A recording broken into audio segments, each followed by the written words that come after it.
Esta es una pregunta frecuente en tiempos de Semana Santa o Pascua. Cito entre comillas una manera de presentar esta pregunta. Si ya todo estaba escrito y tenía que cumplirse la profecía, entonces, si Judas no traicionaba a Cristo, entonces nunca se cumpliría la profecía. Desde ese punto de vista, sí o sí tenía que haber uno que lo traicionara. Ese uno, por ejemplo, Judas Iscariote, tenía que sacrificarse y luego ser tildado de traidor.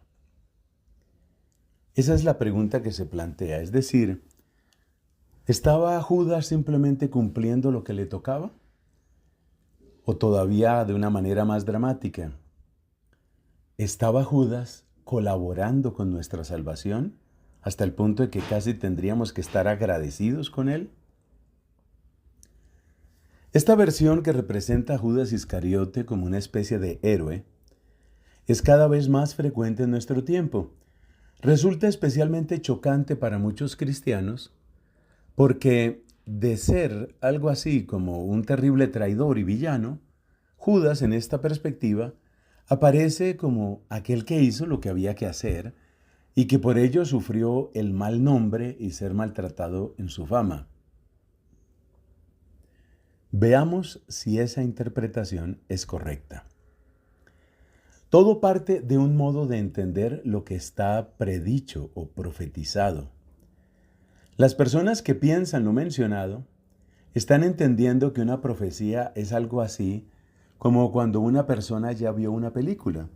Una persona que ya sabe qué es lo que va a suceder y como eso tiene que suceder, porque ese es el destino, ya la película fue rodada, entonces los actores de la película lo único que hacen es seguir el guión y así cumplir ese destino. Observemos que con este modo de entender lo que estaba anunciado en las Escrituras, ni Judas es malo, ni Cristo es bueno. Pero tal modo de pensar es equivocado de varias maneras. Vamos a tratar de explicar por qué.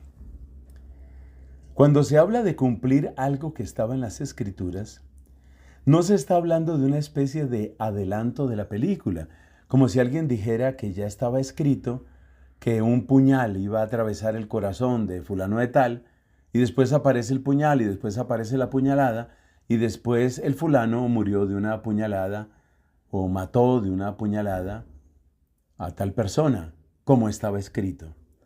Ese modo de pensar y de hablar hace ridícula la acción de Dios, y rebaja al ser humano a la calidad de un autómata, una marioneta.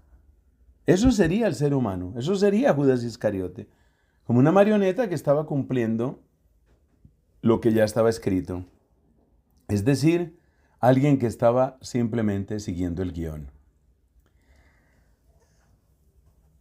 ¿Qué debemos entender entonces cuando se habla de que algo estaba anunciado o profetizado? O eso de que tenía que cumplirse algo. ¿Cómo debemos entenderlo de acuerdo con la Biblia? Creo que una buena comparación, un poco infantil quizás, es la de un carro al que no se le ha hecho, hace tiempo, un buen mantenimiento en los frenos.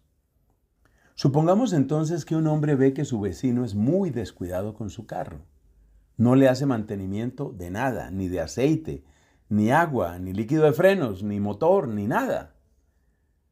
Y entonces ese vecino le dice al otro vecino, oye, un día vas a tener un accidente. Un día vas a tener un accidente no significa que esta persona ha visto en su mente una película según la cual en un momento dado los frenos fallan y el otro se estrella, por ejemplo, contra un árbol o contra una montaña o se sale de una carretera. Él no ha visto ninguna película con ese nivel de detalle, pero se da cuenta que si a un carro no se le hace mantenimiento y si un carro se descuida de esa manera, eso va a tener consecuencias que van a ser desastrosas. Pueden ser más graves o menos graves, pero es evidente que nada bueno va a salir de ahí. Las profecías de pecado, de traición o de desastre en la Biblia se refieren a una experiencia muy semejante. Es decir, La naturaleza humana es como un carro desvencijado. Es como un carro que tiene averías muy profundas. Esas averías muy profundas son las que se describen luego en la teología católica, ante todo con la enseñanza sobre el pecado original. Aunque los evangelios no usen exactamente esa terminología, su manera de presentarnos a los discípulos y al mensaje de Cristo nos llevan a pensar qué implicaba seguir realmente a Jesucristo. Encontramos que la exigencia de Cristo hacia sus discípulos era supremamente alta. No podía ser de otra manera porque Cristo eligió a sus discípulos para que fueran los cimientos y el comienzo del nuevo pueblo de Dios. Para eso los eligió y por eso les dijo cosas tan exigentes como sed perfectos como vuestro Padre Celestial es perfecto. O les dice cosas como si tu hermano te ofende y 7 veces te dice que está arrepentido, tienes que perdonarlo. O también aquello de perdonar 7 veces 7, 70 veces 7. O aquello de no buscar los primeros puestos, sino servir. Cristo les imponía, con amor sin duda, pero con toda firmeza, todas estas exigencias, mientras ya la vida de seguimiento era muy exigente, porque tenían que haber dejado todo atrás, incluyendo padre, madre, posibilidad de un hogar, independencia económica, sus propios proyectos. Uno se da cuenta que lo que Cristo estaba exigiendo, por amor y con amor, pero también con claridad y sin negociaciones, lo que Cristo estaba exigiendo de la naturaleza humana es algo que la naturaleza humana no puede dar por sí misma.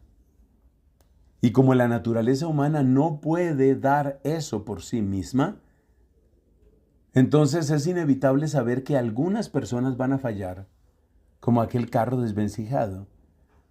De hecho, Cristo sabía que todos, no solamente Judas Iscariote, Cristo sabía que todos iban a fallar.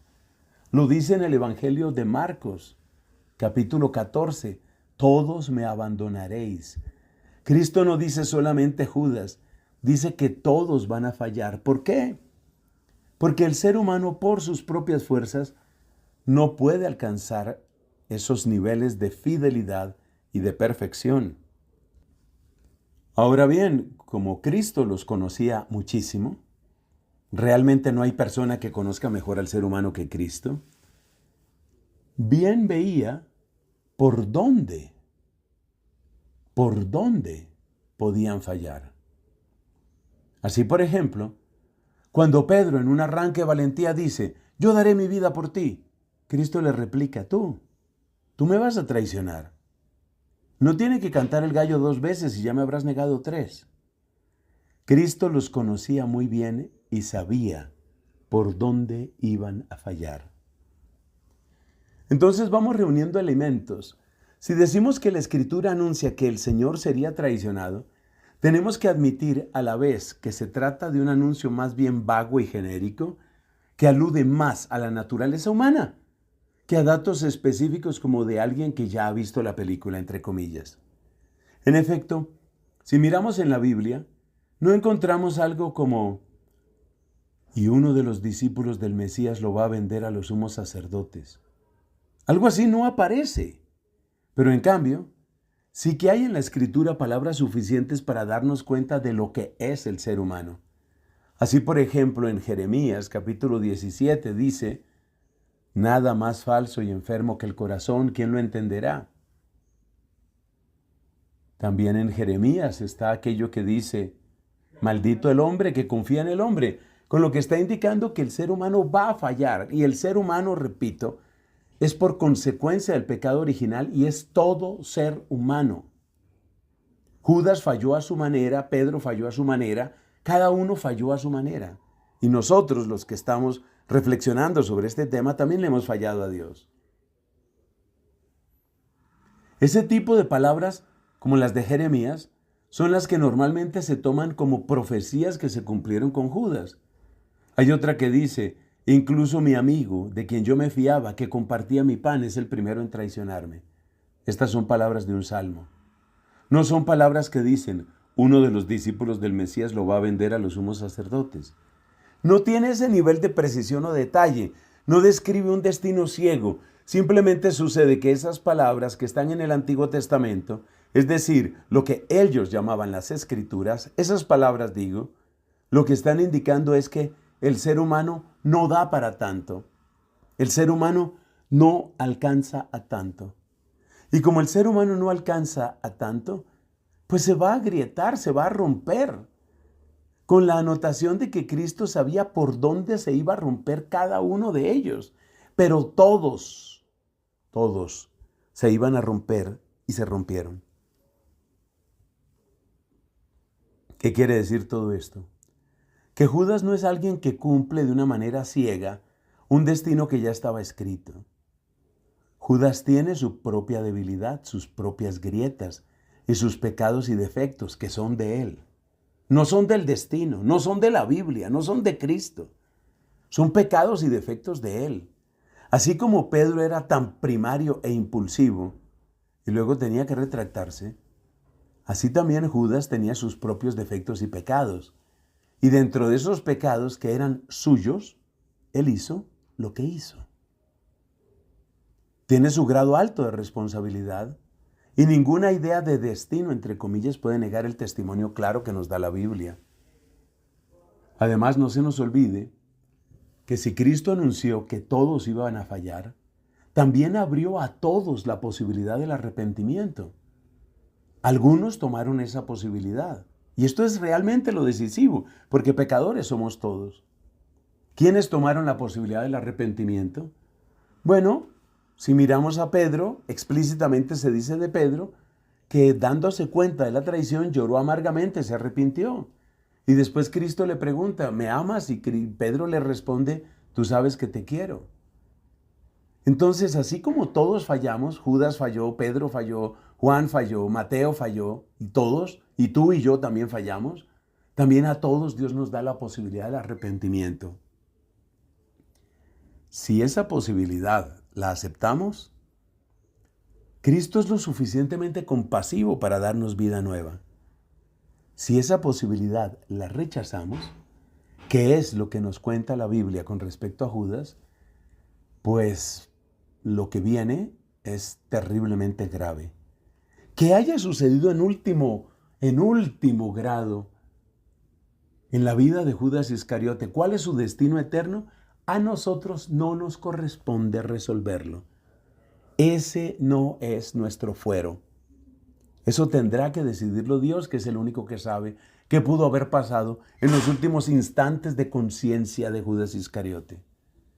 A nosotros lo que nos corresponde es darnos cuenta que nuestra naturaleza humana es frágil y desvencijada, que seguramente hemos fallado, es decir, con absoluta seguridad hemos fallado, pero que está abierta la puerta del arrepentimiento y la misericordia. Que Dios los bendiga. Soy Fray Nelson Medina.